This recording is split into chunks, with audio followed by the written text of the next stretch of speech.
Hello， 大家好，我是西宁。如何做到床车旅行用电无忧？我当初是说让改装厂的老板给我这个车装20度电。那个改装车的那个老板呢，说我装那么多，没有用，就给我装了12度电。那么我这一路走下来，现在我后悔了吗？那么我今天就给你论我这个用电怎么做到12度电用电无忧的。平时呢，我们每天平均是用这个电水壶做水是2到3壶，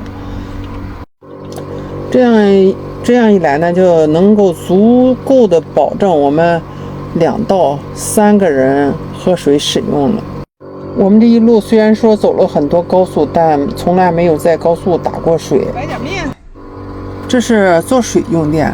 再其次呢，就是偶尔的话，天气不好下雨，我们会在车里边用电磁炉，然后做一点简单的饭，煮个饺子呀，下个面呀，或是热菜。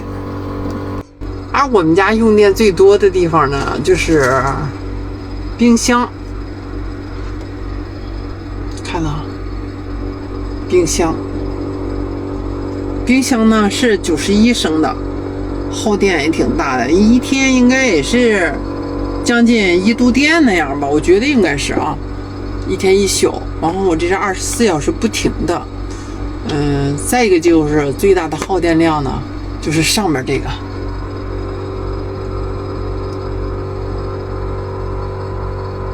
空调。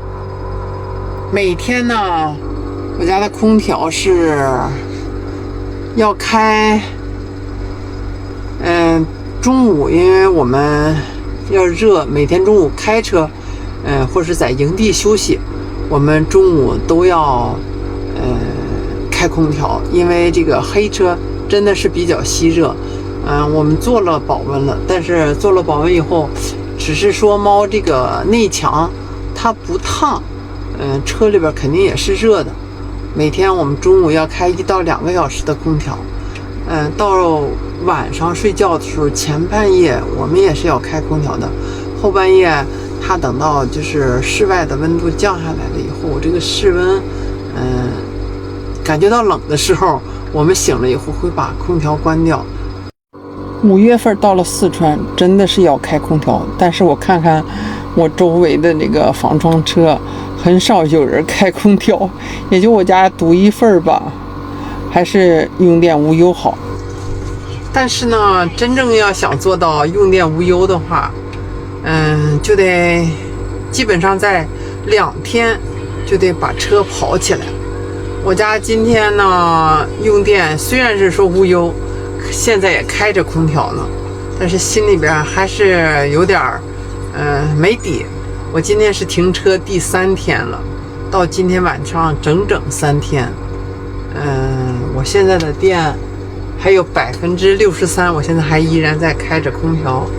我不知道这63%的话，到今天晚上，我如果还开空调的话，到明天早上起来，我打算就是起步到雅安。是今天晚上的电会不会把它用绝，够不够我今天晚上用，我们拭目以待。车友们，你们会像我这么样用空调吗？一天用好几个小时。